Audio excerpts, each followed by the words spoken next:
Good morning on a President's Day. I'll go first. I'm Rod Hill. And I won't mess it up this time. This is take two.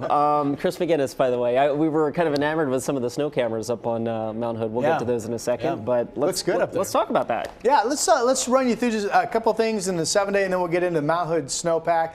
Beautiful day underway on this President's Day. The chance of rain is almost zero at this hour. There's Yaquina Bay down in Newport. Boy, that looks pretty, down at 37 degrees. Downtown Portland, just as pretty, and the temperature early this morning has been in the 30s, but we're warming up. And our 7-day, which you've probably heard of this by now, but this big stretch of dry weather, and it is still expected tomorrow, Wednesday, Thursday, into Friday. And of course, this time of the year, that means cold nights near freezing, but daytime highs will be warming up nicely. Did you get up to the mountain over the weekend? We did hit about 20 inches at Timberline Lodge, all total. And the bases right now are fantastic. At Timberline 139, Meadows up over 110 inches. Ski Bowl's over 60, and Bachelor setting at over 80 inches of snow. And we did look into the snowpack numbers a little bit just moments ago, and this is what we found. So, if you're talking Mount Hood specifically, that test site sits at about 5,400 feet where they measure it. On Mount Hood, that's 118 inches. That's just off of the Timberline Road, by the way. And SWE stands for snow water equivalent, 38.90 inches. That's 88% of average to date. So the snowpack for Mount Hood is in great shape. And then real quick, this is every single snowflake that has fallen going back to October. Now, much of this melts, but every single snowflake measured, 302 inches now at Timberline. Meadows is 286, and Ski Bowl is 151, Mr. McGinness. We're doing a little dancing around. We could probably take that live picture now from, this is actually one of the ODOT cameras. This is up at the... That looks awesome. Yeah, that's Highway 26 at Highway 35. There goes the snow plow in the upper right-hand part of your screen, and a semi that seems to be getting around that curve just fine. So obviously the roads are not in too bad a shape up there after 1 to 2 feet of fresh snow over the weekend. Speaking of that, I'm going to switch sources real quick here. We're going to go back to the iPad because I want to show kind of a little bit more about what Rod's talking about the snowpack. And obviously, for those of us familiar with the Northwest weather, we talk about this a lot because the snowpack drives and keeps us hydrated in the summer months when we have 3 or 4 months where we get like a total of 2 inches of rain. June, July, August, September, I think our total rainfall for those 4 months is somewhere on the order of about 2.5 to 3 inches. Yeah. And it can be. And it can be practically nothing. But yeah, I mean, really what that is 1 month where we get, a thunderstorm over PDX and we get a half an inch of rain. And that sets our rainfall for the month or maybe even for the summer. So what you're looking at here, I thought I'd bring this website up. It's kind of cool. It's from the National Resource Conservation Service here, U.S. Department of Agriculture. This breaks down the various snow basins in the Pacific Northwest, and keep in mind, these extend into the Rocky Mountains into Northern California as well, but obviously what we're most focused on here is, the Willamette, Lower Columbia, Middle Columbia, and Deschutes, and kind of a cool little site that I saw here as I was surfing around. To your point about snow water equivalents, this is what we see across the state of Oregon right now. And what I was kind of interested in is, we talked about all that flooding that has happened out on the Umatilla in recent weeks, in the last 10 days or so. The Blues and the Wallowas still have some impressive snow water equivalent. And that, of course, is this far northeastern corner of the state getting out towards Baker City and south of and east of Pendleton. Look at some of these percentages are off the charts right now. These are well above 100% of normal for the date this far in the season. Yeah, and so there's quite a there's a lot of water in that snowpack out there. A little closer to home in the northern Cascades. What I also thought was kind of interesting is the variance at some of these test sites, and I'm wondering, you go from 43% here at Clear Lake.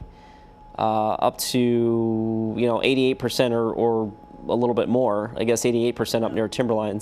And that's just an elevation change, a little over 1,000 feet. It's not a huge discrepancy there for the numbers to be that different, 88 to 43%. I wonder, and I was thinking about that too, and I thought, well, maybe that kind of speaks to the temperatures are a little bit above average. We've been above average for January and February, and so that rain snow line in terms of elevation is just a little bit higher. There's a little bit, the how often this winter have we been talking about snow levels down to 1,000 feet? Not very often. Although right? government camp, I don't think government. If there was a site at government camp, I don't think government camp's as low as 43%. They've got pretty good snow on the ground.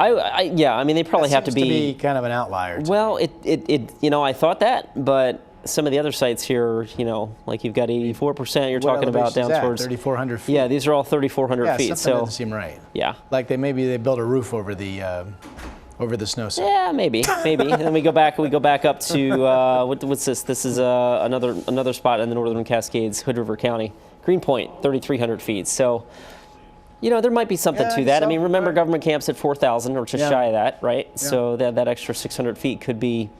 Literally, it's just a marginal temperature difference to drive that.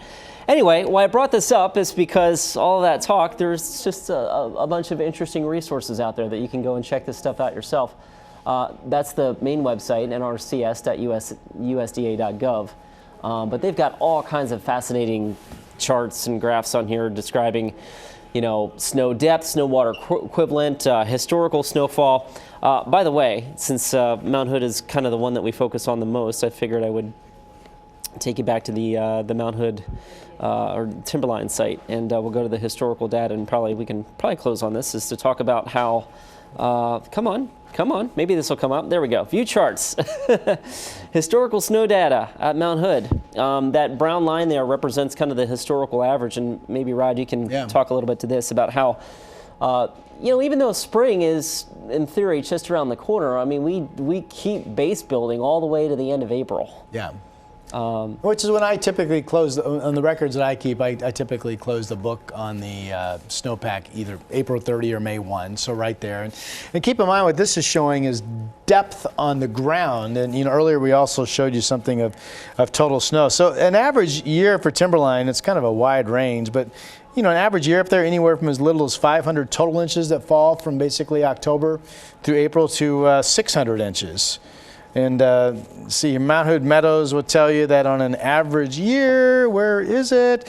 430 inches. Of course, just a little bit lower elevation and more on the protected side of the mountain than Timberline is from Pacific moisture coming in. But I did find it interesting, in my records, almost to the inch, we have the same amount of total snowfall to date that we had a year ago. If you just look at a combination of Meadows and Timberline combined. So I found that interesting. Last year the mountain did not have a strong finish, and they finished with a total snowpack of 69% of average. And we showed what snowpack or snow water equivalent. The snow water equivalent. Okay. Which is the figure that matters the most. That's how much water is stored up there that's really kept track of. And that was 69% of average. Right now that same figure is 88% of average. And of course, we still have, 2 weeks in February and 4 weeks in March and 4 weeks in April. Hopefully there's still a lot of snow to come. Yeah. Are we done being thoughtful? I just found that interesting. It's just kind of weather get out here on a Monday morning. It's just, it's interesting tools at your disposal. We'll go ahead and link these up on the YouTube site too, so you can, in case you're not. Well, it's a good reminder. We have people that contact us. Rod, what about this? What about that? Or Chris, the same. And really, if you just invest a little bit of time on your keyboard at home, we don't really talk about hardly any data that you can't get yourself on the computer. It's really all out there. You just have to kind of spend some time finding what you're interested in, then bookmark it and collect your own list of sources to go, which is basically what we do. Rod, I thought you had all that stored in your head, man. Oh man, it's a very shallow basin up here. Let me tell you. I'm so disappointed. All right, that's it for Monday. If you have any questions, by the way, for the weather team, go ahead and shoot us an email, post on our Facebook pages, or maybe a little comment on the YouTube link there that we're gonna post up a little bit later this morning. And we'll check that. Have yourself a great President's Day. Peace.